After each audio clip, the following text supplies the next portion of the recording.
It's become the biggest running joke in the Apple ecosystem, but the laughing is finally about to stop. If you've been closely following the rumor mill, and I know many of you have, you know exactly the vicious cycle of disappointment we've been trapped in. First, the insiders promised us a massive living room overhaul in late 2025. We waited, and absolutely nothing happened. Then, the timeline abruptly shifted to the spring of 2026. Again, crickets. By the time the WWDC keynote wrapped up this past June, the tech community was genuinely convinced Apple had simply given up on the living room altogether. But literally within the last 48 hours, the narrative has violently shifted. Mark Gurman, arguably the most historically accurate leaker in the tech space, just dropped a bombshell report that completely rewrites the roadmap. We aren't looking at vague supply chain sketches anymore. Gurman's exact words indicate that a completely redesigned Apple TV and a next-generation HomePod Mini are deep into advanced testing. He explicitly stated he would be genuinely shocked if these didn't drop later this year. That kind of absolute certainty is a massive pivot from the cautious whispers we've endured for the last 18 months. And the craziest part? Apple is secretly plotting a dual hardware launch that is going to fundamentally rewire your entire smart home. 115. The body, the problem. So why did this hardware take so agonizingly long to actually see the light of day? To understand the massive delay, you have to look at the absolute dinosaur currently sitting on your TV stand. The current Apple TV 4K launched way back in October 2022. It is running on the A15 Bionic chip. To put that processing power into perspective, that is the exact same silicon powering the iPhone 13. In the fast-paced world of consumer electronics, that makes it an ancient relic. The oldest piece of processing hardware Apple is still actively selling in their lineup. But here is the twist. This massive gap between releases was never about hardware constraints or manufacturing bottlenecks. It was a software hostage situation. Specifically, it was all about Siri. Apple knew they were backed into a corner. They absolutely refused to launch a flagship smart home hub if it meant shackling it to the exact same brain-dead, frustrating voice assistant we've all been mocking for a decade.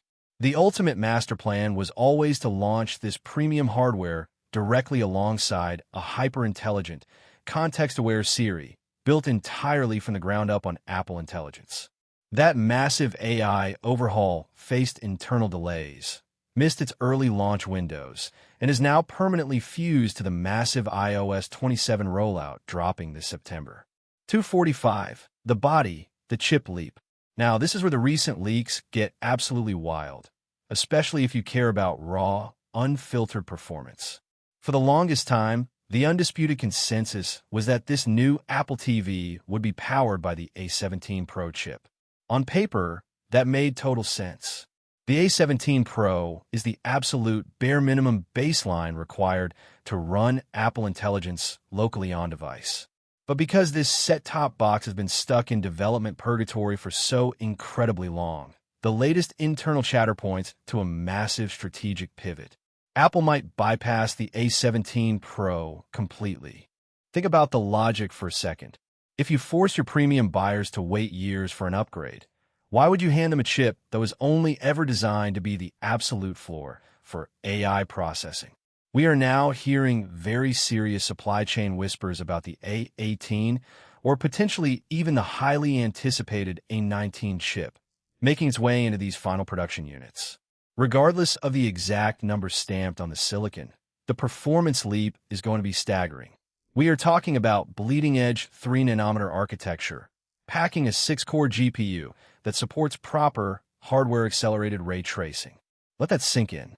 We are looking at genuinely realistic lighting, dynamic shadows, and hyper-lifelike reflections packed into a tiny living room streaming box.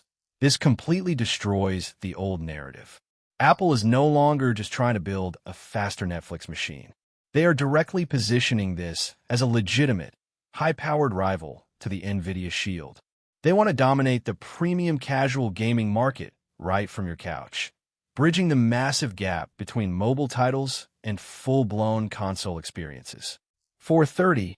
The body. connectivity, and companion. And the massive upgrades do not stop at the processor. The wireless connectivity inside this new box is getting a generational overhaul. Apple is reportedly dropping in their proprietary N1 chip, unlocking the absolute holy trinity of modern networking: Wi-Fi 7, Bluetooth 6, and native Thread support. If you own even a single piece of smart home gear, that Thread integration is a massive, game-changing deal. It evolves the Apple TV from a basic media player into an uncompromising, lightning-fast command center. Your smart locks, security sensors, and automated lighting will communicate instantly and directly with the TV. This completely eliminates the need for those annoying third-party bridge devices clogging up your router. Plus, we keep seeing one oddly satisfying detail surfacing in every single supply chain leak. Apple is finally updating the Siri Remote. It's a subtle tweak, but considering users have been begging for a redesign since the 2021 model dropped, it proves they are actively listening to community feedback. But we absolutely cannot ignore the second half of this massive leak, because the HomePod Mini is officially crashing the release party. The current HomePod Mini is practically on life support, running on the exact same outdated silicon found in the Apple Watch Series 5. This upcoming model is leapfrogging multiple generations forward, adopting the silicon family from the Apple Watch Series 9 or newer. That massive processing bump means significantly better computational audio for a much richer, deeper sound profile. It also brings a next-generation ultra-wideband chip for flawless, instant device handoff the second you walk into the room. And rumor has it, we are getting a sleek new red colorway to totally shake up your desk aesthetic. 630, the body, pricing, and design. When it comes to the price tag, Apple actually tipped their hand last month, and most mainstream consumers completely missed it. Both the legacy Apple TV 4K and the HomePod Mini quietly received stealth price bumps in various global markets. That wasn't a random accident. It was part of Apple's broader corporate strategy to offset soaring memory and global component costs across their entire hardware lineup. That quiet hike gives us a very clear baseline. Do not expect any cheap, entry-level loss leaders this year. You're going to pay a premium for that on-device Apple Intelligence. Visually, if you were hoping for a radical, sci-fi redesign, you might want to manage your expectations right now. Every credible source agrees that Apple is treating this strictly as an internal spec bump. Both devices are keeping their exact current footprints and exterior dimensions. The entire revolution is happening strictly under the hood. 745, the ending. So, when can you actually get your hands on this? With Apple Intelligence betas already rolling out across iOS 27, iPadOS 27, and macOS 27, and the final public software locked in for a September launch, the timeline is finally set in stone. All supply chain momentum points to a synchronized hardware and software drop this September or October. This is the most accurate, confident picture of the Apple TV ecosystem we have had in over 3 years. We are looking at a generational chip leap, real hardware-accelerated gaming, the ultimate smart home hub, and a revamped HomePod Mini to tie it all together. So I'm passing the question to you. After waiting this many years, does a genuinely conversational Siri and legitimate ray-traced gaming make this upgrade worth your money? Let me know down in the comments. And remember, as the tech launch community continues to grow, once we hit that massive 800,000 subscriber milestone, I'm going to be giving away a brand new Mac Mini to one of you. So make sure you're subscribed and have notifications turned on. With that being said, I'll see you guys in the next video.